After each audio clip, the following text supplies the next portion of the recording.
that Shankar just taking a call at the start of a podcast? I think that we didn't give him the house rules. I know. Did you not get the housekeeping memo? Well, welcome back to another episode of GUcast. This is Declan Murphy, urologist at Peter MacCallum Cancer Centre in Melbourne. Hi, Renu. How are you? Hello, I'm well. We're on the move again. Renu Eapen, urologist at Peter MacCallum Cancer Centre in Melbourne. Yes, we're on the move. We're not in our usual home. Do you want to tell everyone where we are? Well, we're at the Windsor Hotel in Melbourne, one of the oldest hotels here, just opposite the Parliament Steps. Although our background really doesn't do justice to the beautiful hotel that this is, but we are here. We're in You'll have to take our word Treasury for it. boardroom, but the facade of this hotel, certainly by Australian standards, this is an old dame. This is a grand old dame of a hotel here in the city centre of Melbourne, just opposite the Parliament building. So nice to be here, somewhere different again. Yeah, actually, the longest memory I have of this place is the old Cricketers Bar. Yes. Right on Spring Street. Yeah, which is still there. It's still there, yeah. Yeah, exactly. Yeah. And like all these things, I hadn't physically walked into this place for more than 3 years. And it's a place you would pop into from time to time to meet people. But it's back, like everything after COVID, slowly emerging. So nice to be here. But we're here to do one of our themed podcasts that we spoke about recently when we talked about how we're now doing partnerships in GUcast. And this is a themed podcast supported by our friends at Bayer Pharmaceuticals, who are silver partners of GUcast. And for this themed episode, we're going to be talking about one of our favorite topics, one of those fast-moving areas in the last few years in prostate cancer, non-metastatic or nmCRPC, castration-resistant prostate cancer. Yeah, that's right. Very exciting area, I think, in prostate cancer with, real hope. Yeah, and we certainly know from feedback from the audience who listens to GUcast, many of you are working in localized prostate cancer, but some of those patients will become metastatic, of course, and many of you are working in advanced prostate cancer, and of course, a large number of patients listen to the podcast. So hopefully our discussion around this nmCRPC area will be of interest to everybody. And we're theming it, it's a great themed one because we have a special guest in town tonight to do a talk. Yes, absolutely. And everyone mistakes him for a medical oncologist, but we're claiming him. He is a urologist. Yes. So Professor Fred Saad, welcome back to Melbourne, Fred. Nice to see you.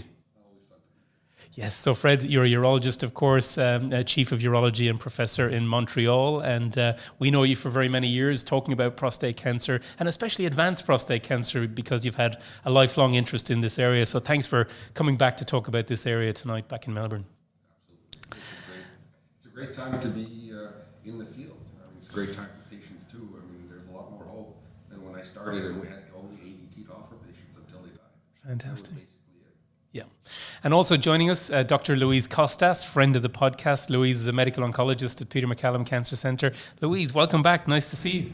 Thanks so much for having me. Glad to be back.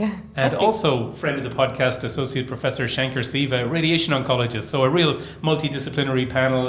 Shankar, thanks for coming back and joining us. Thanks for having me back. I might actually see you at the Cricketers' Arms afterwards for a beer. We might just do that. Absolutely. Fantastic. These guys are no strangers to the podcast. They've been on a couple of times. Yes, exactly Okay. right. Yeah. We love the format. There's always more to come back for.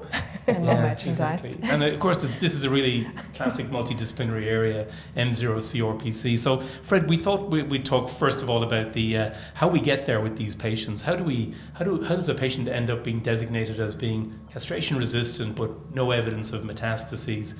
What does that mean? And then we'll talk about what happens to those patients or what did happen before we suddenly emerged into this era where we had a really meaningful treatments to offer these patients.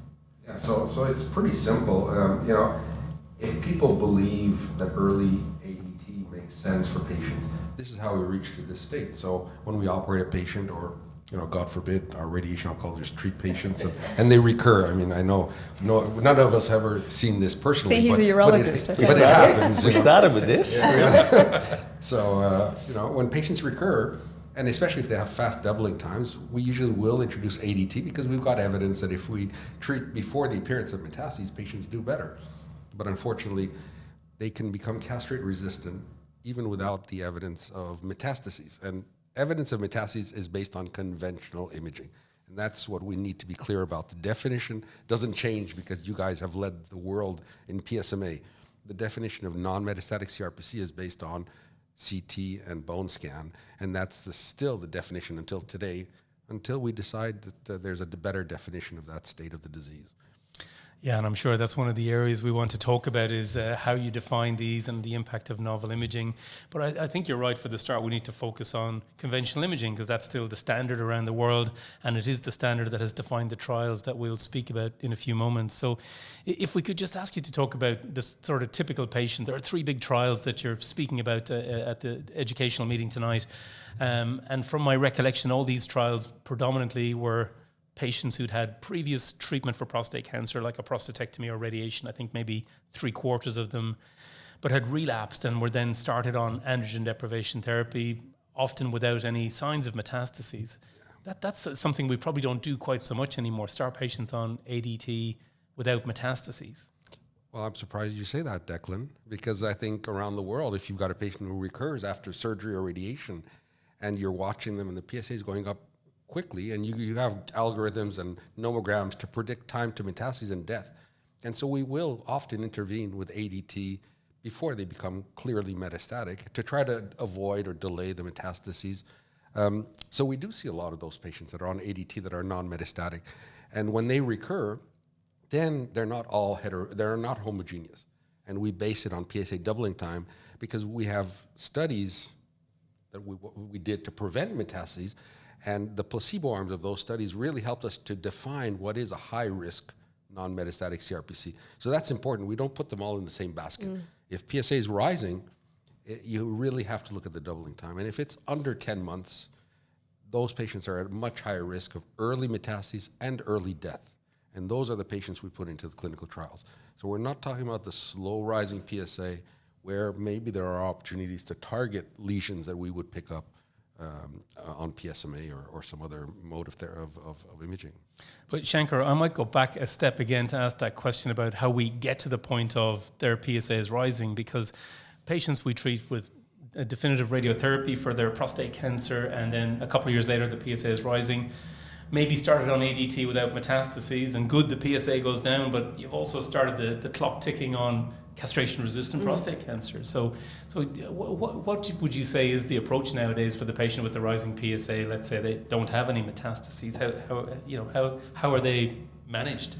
Yeah, I think it really depends. It probably does depend on regionality as well. I think in tertiary cancer centres and specialist cancer centres, the pattern of practice will be quite different from the community. So, for example, there are a couple of studies actually potentially supporting earlier use of ADT. One is from Australia. There's a Trans-Tasman Radiation Oncology Group TOAD study, and another one from Canada as well. It's not strong evidence in my opinion, but there is enough evidence to suggest that the timing of early androgen deprivation, even without metastatic disease, might be something that can be supported in the literature. So the community surgeon or rad-onc might elect to use earlier ADT than perhaps we might do in a quaternary centre, for example. So I think this population does still exist. Yeah, I think that's what Fred's teaching me. Yeah, it's interesting, isn't it? And I think the message that we're trying to get across and you're trying to get across, Fred, is really important because once these patients develop metastases, there is a significant impact on morbidity and their quality of life. So it's really important, I think, to be aggressive up front. And, we're sort of moving that kind of pinpoint earlier and earlier, even when it's metastatic hormone-sensitive prostate cancer. But in this instant where it's nmCRPC, it's really important to be aggressive. And Louise, can we ask you about this situation of patients who've got a rising PSA now for the first time? They've been on ADT maybe for a few years, not metastatic. What's your approach to those patients? How do you figure out which is the nice older patient whose PSA I can simply monitor versus here's a patient in whom I need to think about doing something?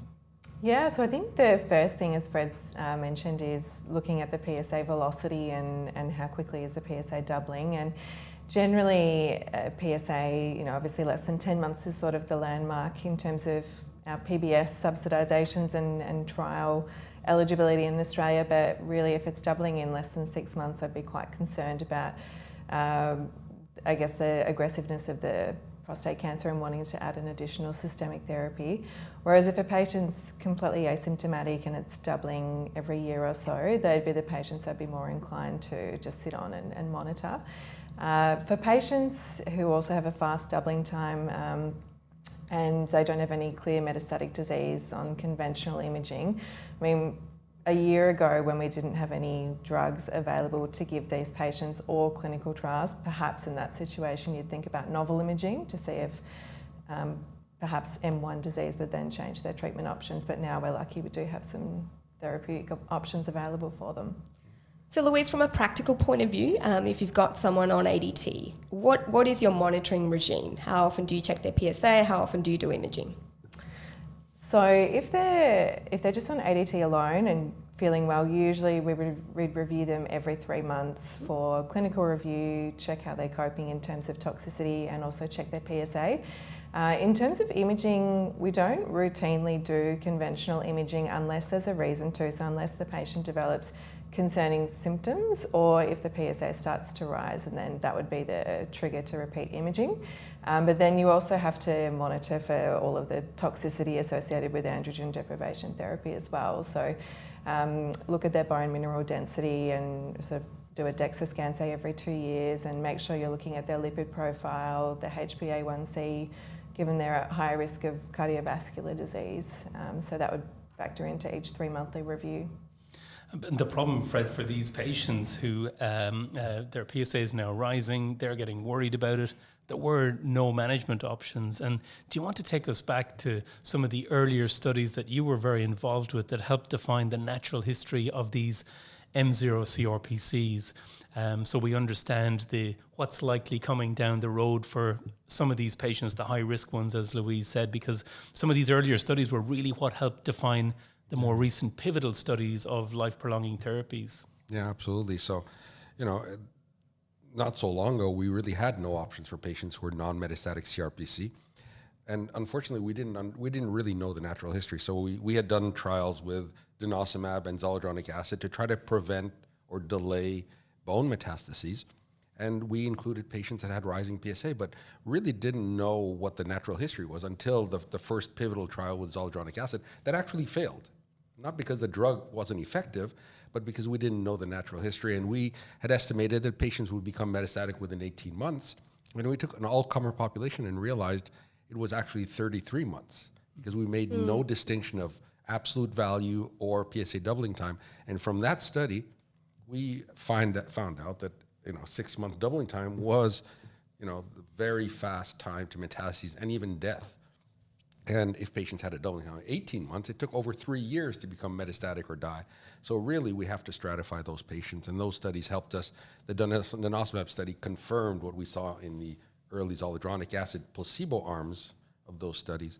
And so that established that the 10-month doubling time is where we should start to worry about patients. And that led to those 3 pivotal studies that really confirmed that if you can treat patients that are castration-resistant early, and when we say early is in the micrometastatic state. Let's not kid ourselves.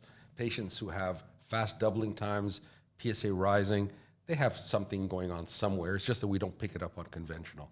And we've always known that earlier treatment seems to work better, and these trials actually confirm that. And Louise, I suppose that's part of the lesson of the past 10 years in metastatic castration-resistant prostate cancer is these life-prolonging therapies, when you bring them earlier and earlier, not end stage, not just post-chemo, pre-chemo, etc., that we were seeing significant improvements in survival and quality of life for these patients. So that's what you've seen in your career, I'm sure, watching these AR pathway inhibitors come forward. Definitely, yeah. I think the current theme in prostate cancer is really trying to move the needle forward and intensify treatment as early as possible. And the last 12 months, the focus has really been on intensifying treatment right at the start in metastatic hormone-sensitive disease. But it makes complete sense, I think, in non-metastatic castrate-resistant disease to also, initiate treatment if it's available, rather than waiting until there's visible metastases. So that brings us right up to more recent times, and that's what Fred's here to tell us about. Is what are our therapy options for these poor patients with rising PSAs? They're now rising quickly. You've already told us that if we do nothing else, they're going to have bone metastases in 1.5 years' time.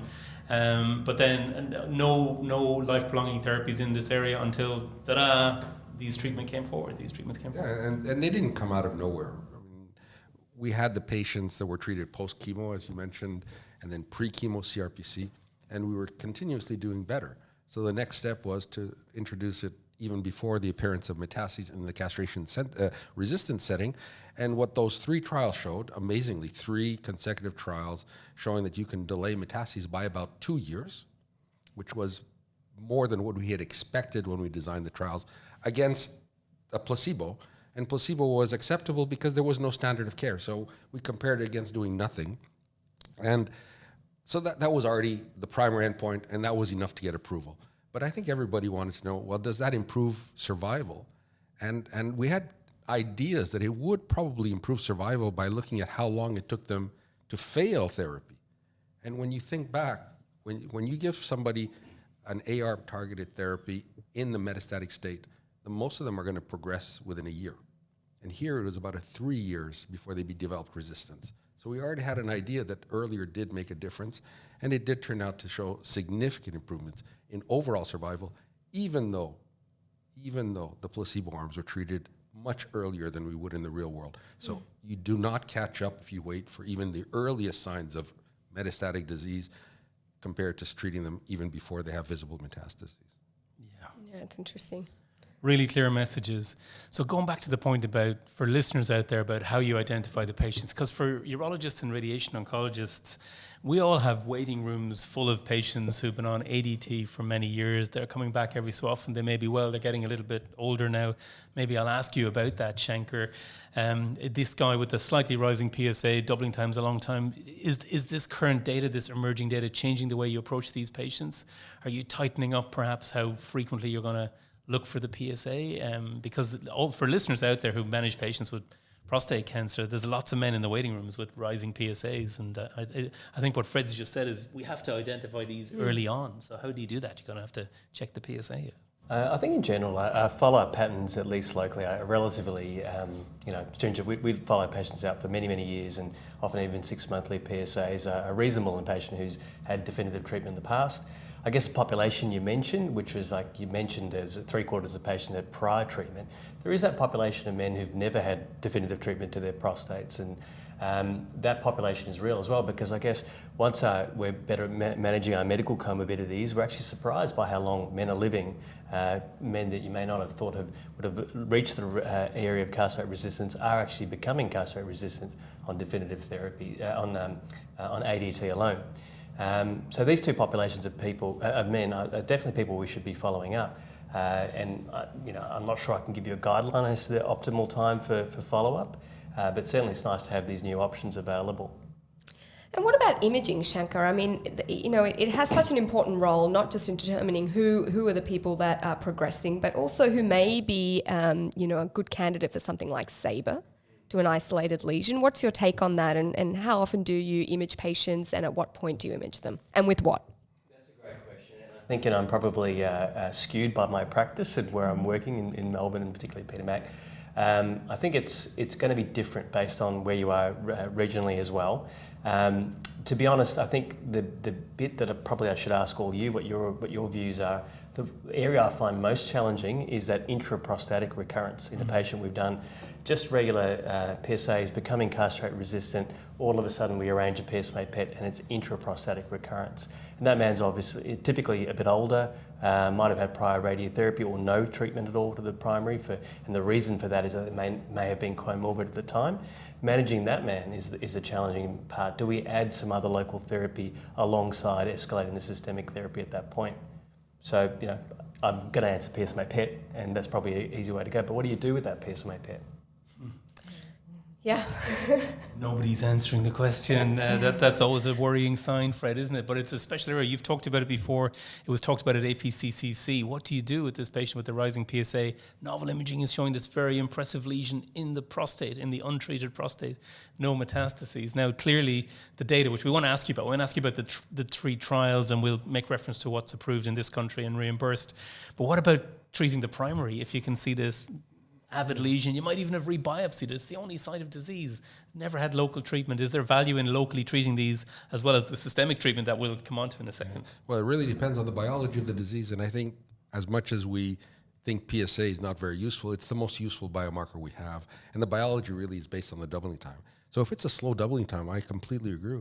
That might really be worth treating if it's the only site of disease on PSMA with a slow rising PSA. But a rapidly rising PSA, like you said, every 6 months, every 8 months, I'm not sure there's going to be much help. And there are clinical trials going on. I know you're doing this in Australia. Systemic therapy plus or minus targeted SBRT, which is what we need to do. What I would propose is, you can fault on overtreatment, but don't delay the systemic therapy that has shown to be life-prolonging in a patient with a rapidly rising PSA. So whether or not you treat a lesion that you see on PSMA, that's a tumor board question. But it's a systemic therapy that's the level 1 evidence that it delays metastases and it improves survival, which is what we want for our patients. And if you wait for them to have metastases, you're shortchanging the patient. We know that those patients won't catch up to the benefit patients get if they start before the appearance of metastasis. Yeah, and sometimes I think with PSMA PET we can lose our focus a little bit and focus on the primary when in fact it's a systemic disease that will ultimately kill a patient. And so I think it's important not to sway from that focus on these patients. Fred, I wanted to hear your thoughts. So, a lot of patients get PSMA PET very regularly, especially here in Australia. So if you think a patient is a candidate for second-line anti-androgens, should you then go back and do the conventional imaging to make sure they fit the criteria? Well, I think that's a question that you need to answer here in Australia. I mean, we don't have that luxury. We just don't do PSMA. In our center, that is a tick box for exclusion criteria to getting a PSMA. A rapidly rising PSA is a reason not to do a PSMA in our center. And a slow rising PSA is an indication. We're looking for where that there's a risk of helping the patient.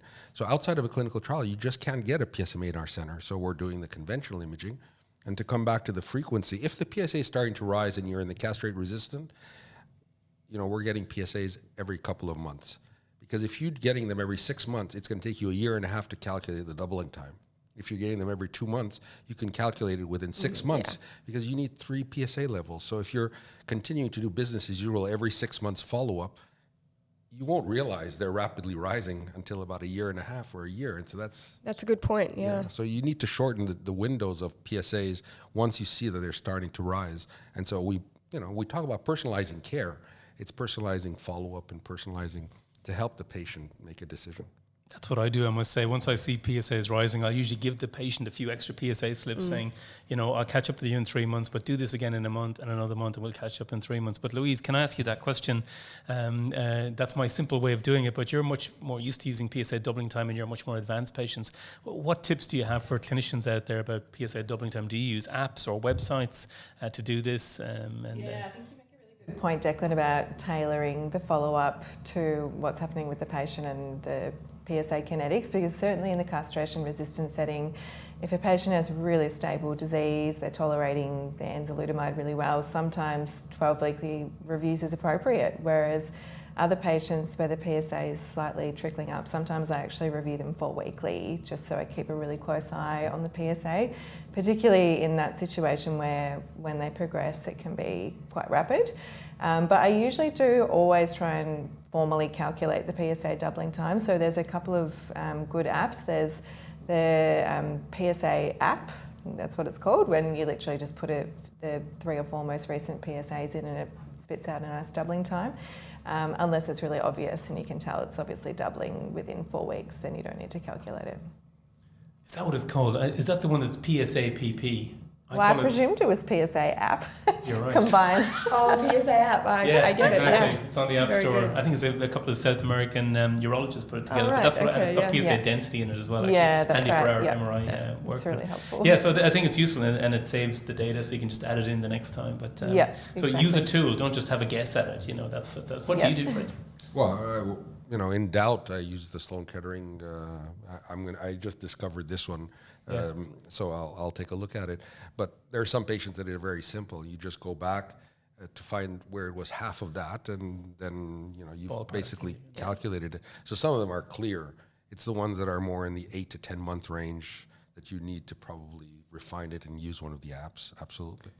So we want to ask you about the trials, the drugs in particular. Here in Australia, just for audiences, we have the 3 drugs here available. Only one of them is reimbursed. Darolutamide has been reimbursed only over the past 9 months or so. So this is the one of most impact to us in clinical practice currently. Can you just remind us of the data to support the use of darolutamide in this population? Yeah, so, so darolutamide is reimbursed, and that's great because, the 3 drugs are excellent drugs. They all showed very similar time to metastases, very similar but very profound overall survival improvements. And darolutamide is a little bit distinct from the other 2 AR-targeted therapies because of the preclinical evidence that it probably doesn't get into the brain as much and might explain why we might see less fatigue, but especially less CNS side effects. And so that's very much appreciated by the patients because, we have to admit these are patients that are asymptomatic, that you look at them and you say, something's going on, and they say, well, I feel perfectly fine. Why are you getting me nervous, about your PSA doubling time and rise? And so, it's reassuring that you can maintain quality of life even though you're introducing therapy to a patient who feels perfectly fine, besides the ADT. So they're all starting with some form of discomfort because they're all castrate. But it's important to avoid making it even worse when they're already at a castrate stable state. And it's very reassuring. And the data is very convincing in terms of the primary endpoints, but also multiple secondary endpoints that you delay chemotherapy, you delay symptoms, you delay skeletal events. And so very reassuring, all while maintaining quality of life in those patients. Yeah, and a question we had for Louise about that then, having identified the patient population, these fast doubling times, M0, just use conventional imaging. We'll come back to that in a moment again. But a question for you, Louise, is it safe for a urologist like me or a radiation oncologist like Shankar to be looking after these patients once we've decided they need systemic therapy, once we just think, okay, we're going to use one of these 3 drugs? Because often they, when they've had their primary treatment, they're under the care of the urologist, and some urologists will start ADT, and then they'll just kind of keep that going. Yeah. So at what point should we hand them over, or should we not? Bicalutamide. It can't be that that's true. We can do that. Similar sounding thing. So. It's a controversial question, and I'm obviously very biased. But I must say, at Peter Mac at least, the practice generally is that they do get referred to medical oncology, and the trend does seem to be in our institution that the med-oncs prescribe it. But in saying that, I think with people like Fred and Declan and Renu and radiation oncologists like Shankar, I feel very comfortable with you prescribing it. I think the main thing is, the prescriber has to have the time to follow up the patient and monitor for toxicity, and obviously be well informed about what the toxicities will be. Yeah, would you say the same, Fred? Same about anything we use in medicine, really, isn't it? That, obviously you should be well informed about initiating something and well informed in supporting a patient with anything, but the drugs are easy. It's the patients. Yeah. It's the patients that are complicated. I mean, so you have to be willing to make the time. And what I discourage, because I think urologists clearly can do this, radiation oncologists, but you can't dabble. This is a lethal disease. You don't just dabble in it and do clinics that are, full of patients of all sorts and that they fall through the cracks. So, there has to be some dedication to treating these patients and, getting the medical oncologist, the radiation oncologist involved, and that you work as a team, because they're going to have to be treated when they're metastatic. They're going to go on to some other treatment, and patients need to understand that this is the first of probably multiple steps until they actually die of the disease. And that's the fact, that we don't cure these patients. And so we need to have a team approach, and whoever starts it is okay.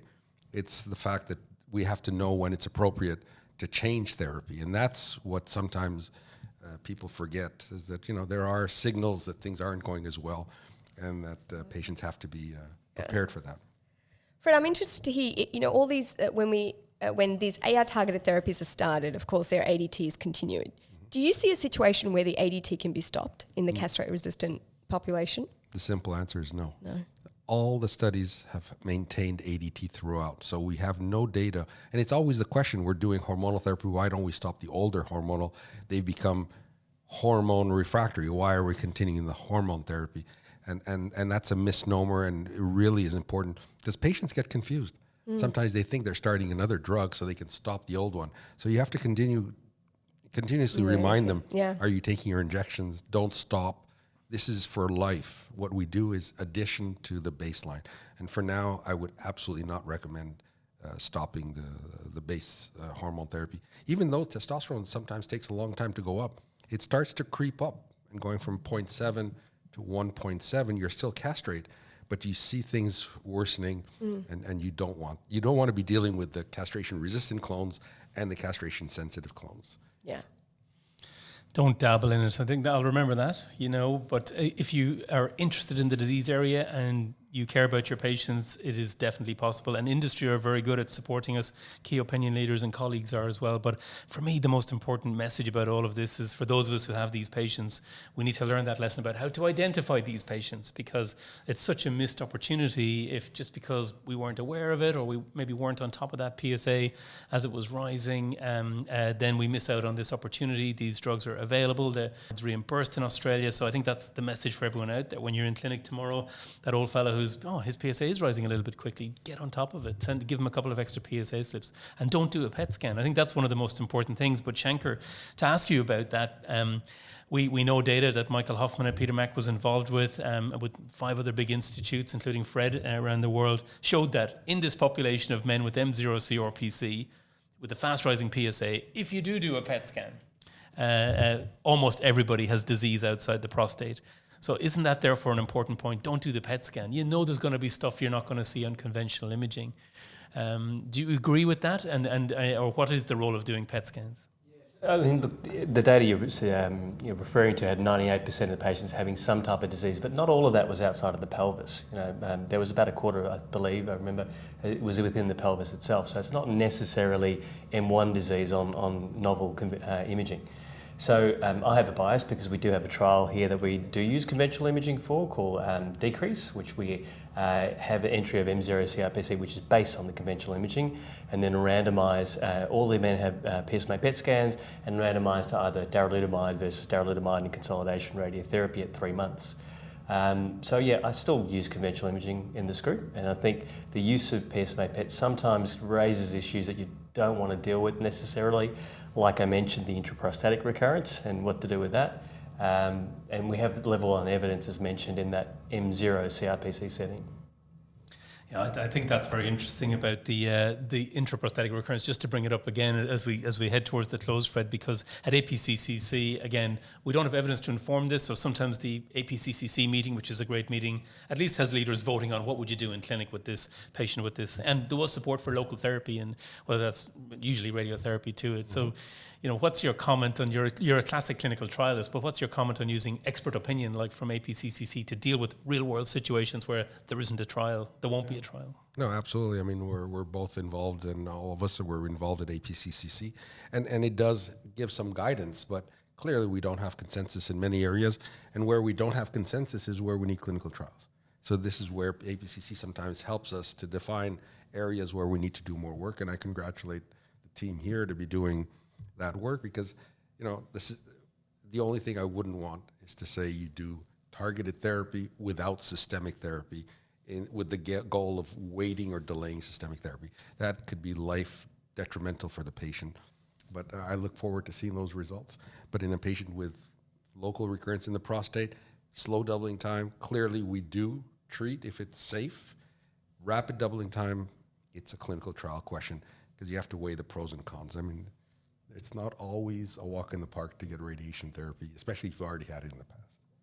And Fred, just before we finish up, we, like we said, we're moving the needle forward, and we're becoming more aggressive in the metastatic hormone-sensitive setting. And it's great. We've got to give our best drugs up front.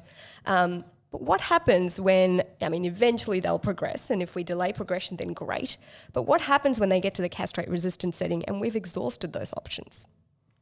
Well, that's why we're still doing clinical trials, and if we didn't prove that we're improving survival by treating early in the patients that are appropriate to get early treatment, then we would have an issue, but we're improving survival.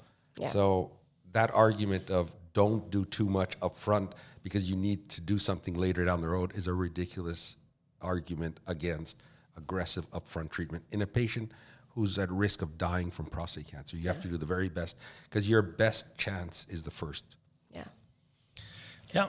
Great messages. I think I've got all the messages. Yeah. Frequent PSA testing. Don't do a PET scan. Don't dabble. Don't dabble. That's a good one.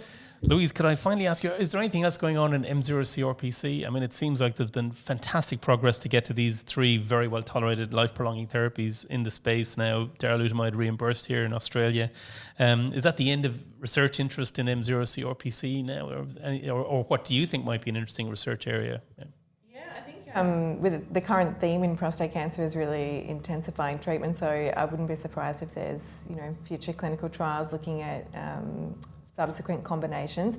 I'm not aware of any at the moment. I think the decrease trial looking at the addition of SABR will be the next big piece of data that will be interesting.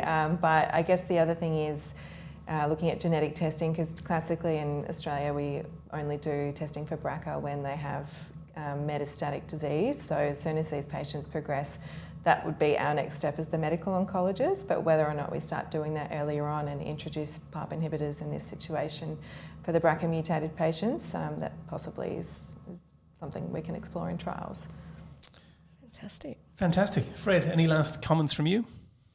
Oh, I think, like you said, this has been great progress. But unfortunately, there are still patients that resist these treatments. So, and you can figure that out quite quickly. The 3-month PSA response when you start an M0 patient, some patients don't get that decline that you're hoping for. And so that, I think, is what we're going to start doing research on. The great responders, I think that's good. It's the ones that are not the great responders. Should we further intensify? Why are they not responding? There's, like you said, biology to understand why some patients don't respond well, even in the non-metastatic state. Yeah. Superb. That was fun, Renu. It was. You enjoyed that? I did. I learnt a lot. Fantastic. I'm going to refer everyone to Louise now. And to Shankar. No, I'm not. I'm going to use the app. Am I a dabbler or am I committed? I have to ask myself that question. I don't know. Don't know the answer. Oh, you're not a dabbler. You do a lot of prostate. I don't think anybody dabbles in metastatic breast cancer or advanced breast cancer.